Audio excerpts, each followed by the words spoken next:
¿Qué tal? Buenas noches. Sean ustedes bienvenidos a este espacio de conversación de nombre Punto de Fuga. Y hoy tenemos a un ser humano de gran inteligencia, el gran Pedro Arturo Aguirre. ¿Cómo está, mi querido maestro? Maestro, pues con el gusto de siempre estar aquí con ustedes, ¿Eh? con tu auditorio, contigo. Maestro, siempre es un placer escucharte. Hombre, Ahora, muchas gracias.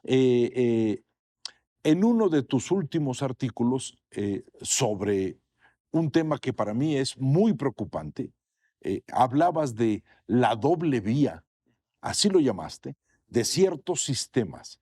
Entran con la doble vía, entran con ideas de ser conservadores, moderados, tranquilos y serenos, y después, en el momento en que asumen el otro lado, Ujú. se muestra una dureza, una rigidez y sobre todo lo que era su sentido para tomar el poder. Ujú. Esto tú lo mencionabas hablando de Giorgia Meloni. Así es.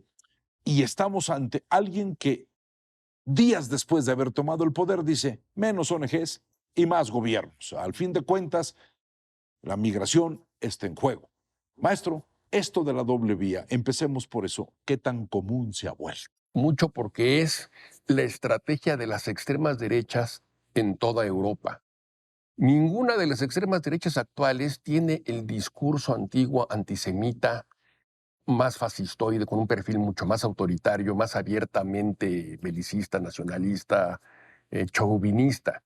Lo que están haciendo es disfrazarse, tener un discurso más aceptable electoralmente y presumir de que son conservadores tradicionales, que lo que buscan es la defensa de la familia, la defensa del país, pero en un contexto En un plano democrático, de en un plano ennoblecimiento de de la sociedad, exactamente. no del Es el poder. mismo discurso, por ejemplo, de los suecos, de los demócratas suecos, que acaban de ganar las elecciones en Suecia. En Suecia, imagínate nada más, Sí, maestro. cuyo origen fue un partido de extrema derecha, neonazi abiertamente, y que un reformador, digamos un Meloni sueco, lo adecentó y lo presenta como un partido conservador tradicional, pero que hace énfasis en dos cosas: en la defensa de la soberanía dentro del contexto de la Unión Europea, porque han adoptado un discurso no antieuropeísta, sino de una Europa de naciones, como le llaman ellos, y también abiertamente anti-inmigracionista. Esas son sus dos grandes banderas.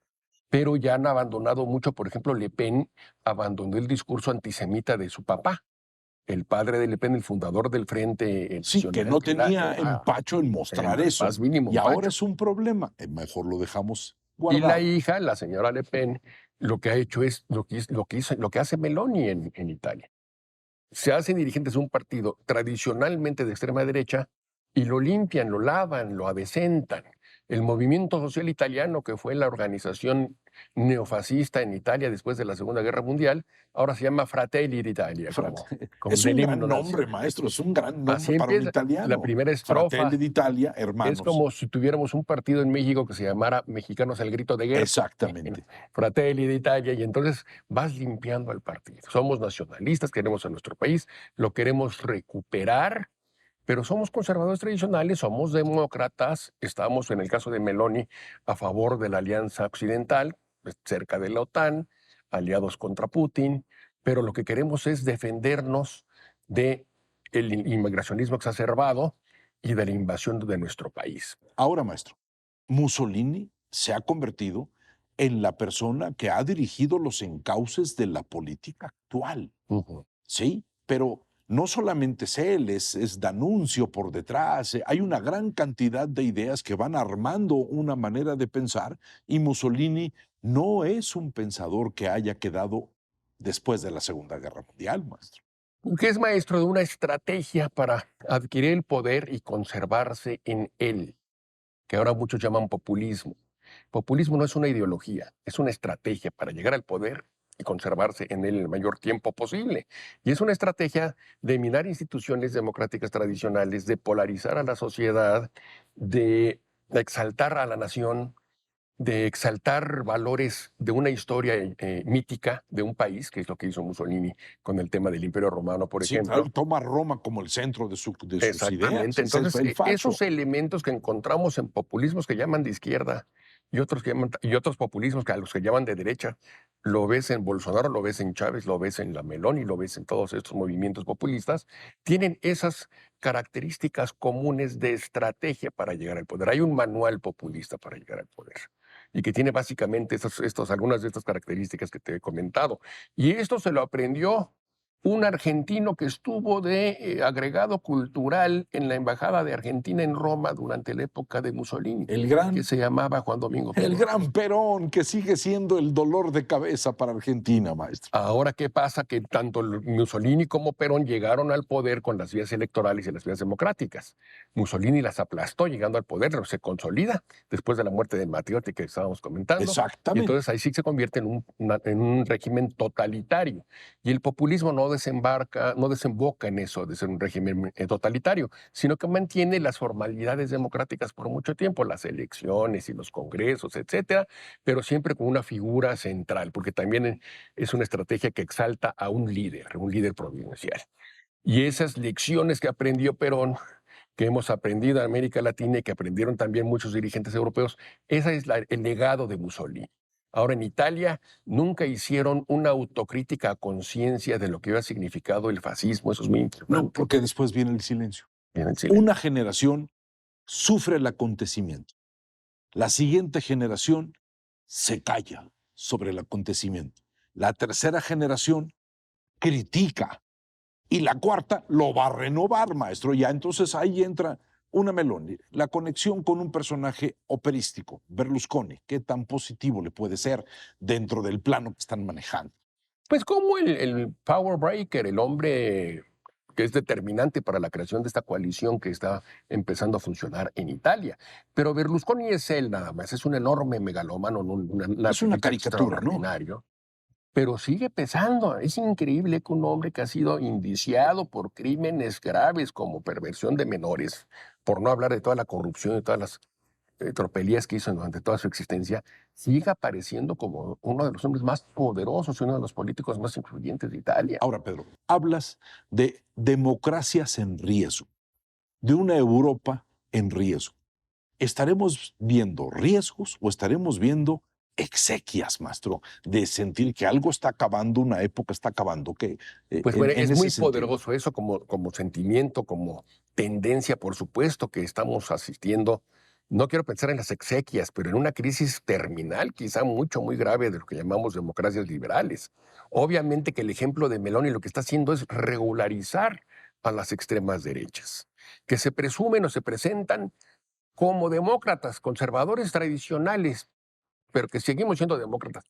Pero ya cuando se van consolidando, apelando simplemente a un sistema de votación, nada más. Pero que en realidad para llegar al poder, pues llaman a lo más oscuro de los seres humanos, a sus prejuicios, a sus odios, a sus rencores, a sus miedos. Al final de cuentas, Meloni debe mucho al miedo, al rechazo que hay al inmigracionismo en Italia. Lo mismo los suecos, los demócratas suecos, y lo mismo puede pasar con Le Pen. ¿Qué hacen? Están regularizando posiciones políticas que en el fondo siguen siendo muy radicales. Simplemente leas el libro de Giorgia Meloni que se llama Yo sono Giorgia, yo soy Giorgia, en cómo repite teorías conspiracionistas como la de sustitución de razas, de etnias, que supuestamente está promoviendo George Soros. Eso es para Meloni una realidad contundente.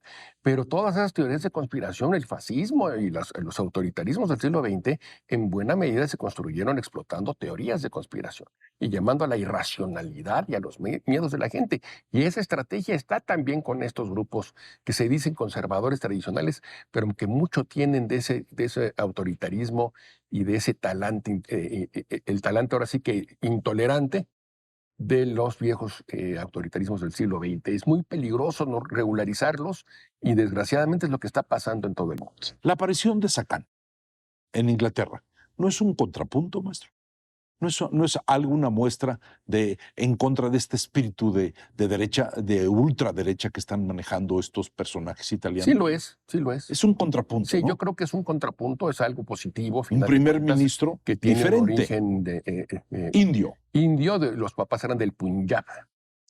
Y por supuesto que es un buen contrapunto, es un conservador que estuvo a favor del Brexit desde el primer día, pero también se le nota que es un gobernante responsable y el mensaje que está mandando es eso: yo vengo a poner orden en el Reino Unido y a tratar de sacar adelante la situación, pero además como descendiente de inmigrantes, que es muy distinta, por lo menos la imagen que se tenía La con Boris percepción de Johnson. país. La percepción de país con Boris Johnson, que era el viejo imperialismo y la demagogia de toda la vida que llevó al Brexit, que ha sido un error espantoso para el Reino Unido. Ese es el gran aporte del Bojo, de Johnson, del Brexit. Y esta da la imagen de un país multifacético, que eso es muy importante para derribar y combatir todos los prejuicios racistas y xenófobos que tienen en Europa Occidental. Y eso me parece un acto muy positivo, es algo que hay que aplaudir, porque sí, de alguna forma, manda el mensaje de que una sociedad multifacética, multicultural, con tiene acceso capacidad para de todos. adaptación, ¿no? Así es. Porque los ingleses se mueven, se adaptan, van transformándose. En ese sentido, la cultura inglesa ha sido un ejemplo, ¿no? Así es. Cosa que muchos critican también. Aunque hay sectores muy radicales también en el Reino Unido, muy xenófobos, muy racistas. Creo que Boris Johnson de alguna manera los ejemplificaba y los proyectaba hasta cierto punto. Y ahora, pues esto es bueno.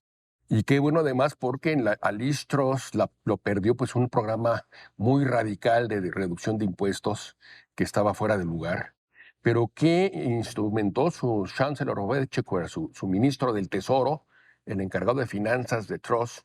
Es un descendiente de ganianos. Había sido el primer descendiente de africanos en ocupar un puesto de esa envergadura en el Reino Unido, y fue un fracaso. Y él se comportó de una manera muy prepotente, se lo comió la prensa, pero también hubo un dejo de cierto racismo en las críticas que tuvo este funcionario, que tuvo que renunciar. Poco tiempo después renunció la propia Truss, pero ahora, bueno, tienen este primer ministro Sunak, que es descendiente de indios y que da ese perfil de Medio minuto, Pedro. Abusando de tu inteligencia y cayendo en el pensamiento mágico que viene para Europa, maestro, para que leas el futuro por 30 segundos. Años muy difíciles, porque lo que veo es más Víctor Orbán, sí, el húngaro, el gobernante de Hungría, que también llegó con la bandera de somos conservadores tradicionales y que se ha ido consolidando año tras año tras año como un gobernante cada vez más autoritario. Y ese es el ejemplo que están siguiendo todas estas derechas extremas: presentarse como conservadores normales, doble vía. Pero ahora del gobierno, en cuanto tienen la oportunidad, empezar a recabar cada vez más poder y a reducir los contrapesos. Y Europa institucionales es el gran barómetro de Vamos la a ver qué pasa en Francia, vamos a ver qué pasa en España con Vox, que hasta crece y crece, influyendo cada vez más. Hoy hay elecciones en Dinamarca. Vamos a ver qué sucede. Y hay una expresión de extrema derecha, a ver cómo le va. Entonces, de elección tras elección, ahí va a estar la sombra de esta extrema derecha. Se agradece mucho, Pedro. No es un panorama grato, pero es un panorama. Y es el que tenemos, con el que tenemos que trabajar. Tenemos que trabajar, por supuesto. Y solamente quisiera cerrar con una idea que mencionó Pedro Arturo. Si a algo hay que temerle, no es a los perpetradores, es a los que llegan a salvar al universo. El Salvador es una de las más grandes fallas en la personalidad humana. Hay que tener cuidado con los que salvan a las sociedades. Esos son un riesgo.